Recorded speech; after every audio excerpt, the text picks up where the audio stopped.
Página 1. La ideología alemana, Carlos Marx. Federico Engels. Crítica de la novísima filosofía alemana en las personas de sus representantes Feuerbach, B. Bauer y Stirner, y del socialismo alemán en las de sus diferentes profetas. Nota de la edición alemana. En su trabajo Contribución a la historia de la Liga de los Comunistas, dice Federico Engels: en Manchester, me había dado yo de bruces contra el hecho de que los fenómenos económicos, que hasta ahora no desempeñan ningún papel o solamente un papel desdeñable en la historiografía, constituyen una potencia histórica decisiva, por lo menos en la historia moderna, de que forman la base sobre la que surgen las actuales contradicciones de clase, y de que estas contradicciones de clase, en aquellos países en que han llegado a desarrollarse plenamente gracias a la gran industria, sirven, a su vez, de fundamento a la formación de los partidos políticos, a las luchas entre los partidos y, por consiguiente, a toda la historia política. Marx no solo había llegado a la misma concepción, sino que ya para entonces, en 1844, la había generalizado en el sentido de que, en términos generales, no es el Estado el que condiciona y regula la sociedad civil, sino ésta la que condiciona y regula el Estado, de que, por tanto, la política y su historia deben explicarse partiendo de las relaciones económicas y de su desarrollo, y no a la inversa. Cuando, en el verano de 1844, visité a Marx en París, se puso de manifiesto nuestra total coincidencia en todos los campos teóricos, y de entonces data nuestra colaboración. Al reunirnos de nuevo en Bruselas en la primavera de 1845, ya Marx había desarrollado en sus lineamientos fundamentales, partiendo de los fundamentos más arriba señalados, su concepción materialista de la historia, y nos pusimos a elaborar en detalle y en las más diversas direcciones la nueva concepción que acababa de ser descubierta. El gran trabajo que Marx y Engels abordaron en colaboración, sobre estas bases, fue el que lleva por título La ideología alemana. Como Marx expone en el prólogo a la crítica de la economía política, la finalidad que ambos autores perseguían al escribir esta obra era desentrañar conjuntamente el antagonismo entre nuestra concepción y la concepción ideológica de la filosofía alemana, en realidad, ajustar cuentas con nuestra conciencia filosófica anterior. Y el propósito se llevó a cabo bajo la forma de una crítica de la filosofía posthegeliana. En carta al editor Leske, explica Marx: parecíame muy importante, en efecto, hacer preceder la exposición positiva de un estudio polémico contra la filosofía alemana y contra el socialismo alemán anterior. Era necesario hacerlo así, con el fin de preparar al público para el punto de vista de mi economía, punto de vista diametralmente opuesto al de la ciencia alemana tal como hasta aquí se viene desarrollando. Circunstancias adversas impidieron la terminación e impresión de la obra. Confiamos el manuscrito, dice Marx, a la crítica roedora de los ratones, de tanto mejor grado cuanto que habíamos conseguido ya nuestro propósito fundamental, el cual no era otro que esclarecer las cosas ante nosotros mismos. La socialdemocracia alemana no consideró nunca necesario proceder a publicar la importante obra de que aquí se habla. El manuscrito permaneció inédito en sus archivos durante largos años.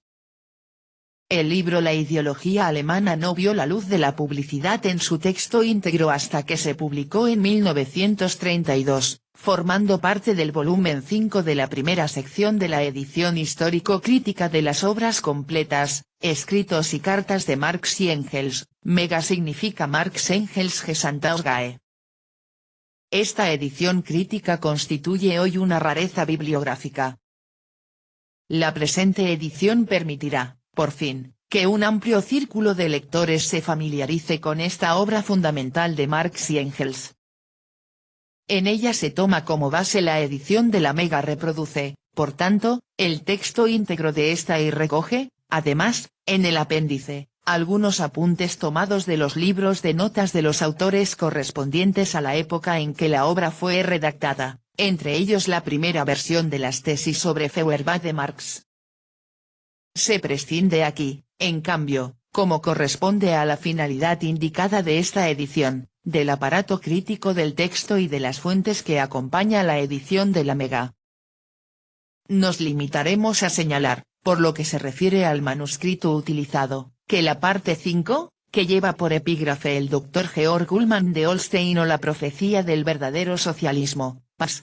647-660 de la presente edición, fue compuesta probablemente por Moses Oz, copiada por Joseph Weidemeyer y redactada en su versión definitiva por Marx.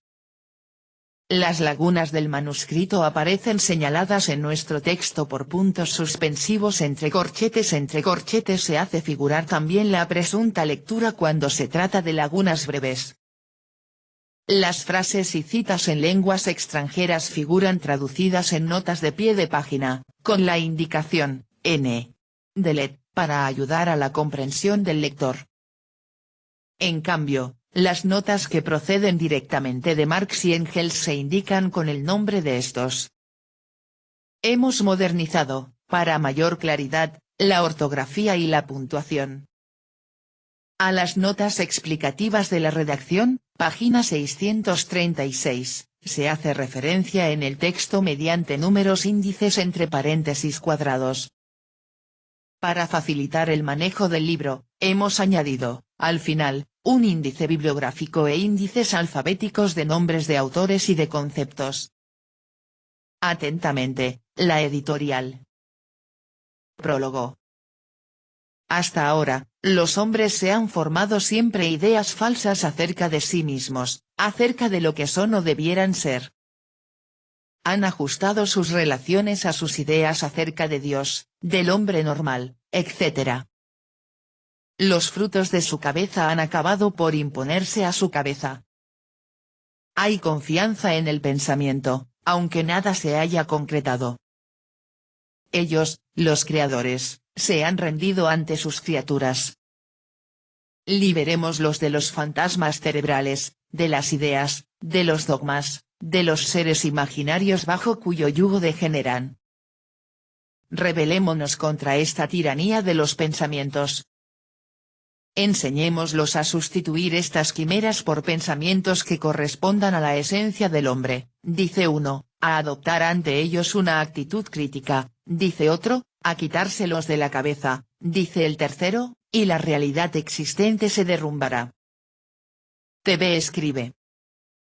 Hay confianza en el pensamiento, aunque nada se haya concretado. La ilusión, la esperanza de lograr algo mejor, obtener algo mejor, se queda en eso, en ilusión, si no hay una acción y un resultado, por más pobre que el resultado sea.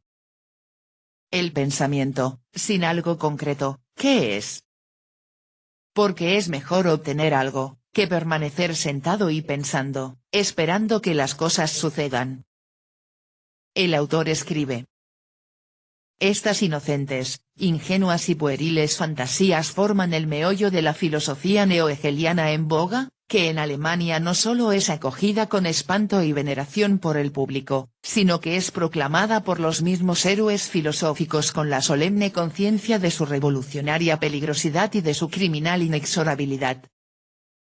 El primer volumen de la presente publicación se propone desenmascarar a estas ovejas que se hacen pasar por lobos y son tenidas por tales, poner de manifiesto cómo no hacen otra cosa que valar filosóficamente, cómo las jactancias de estos intérpretes filosóficos reflejan simplemente el estado lastimoso de la realidad alemana.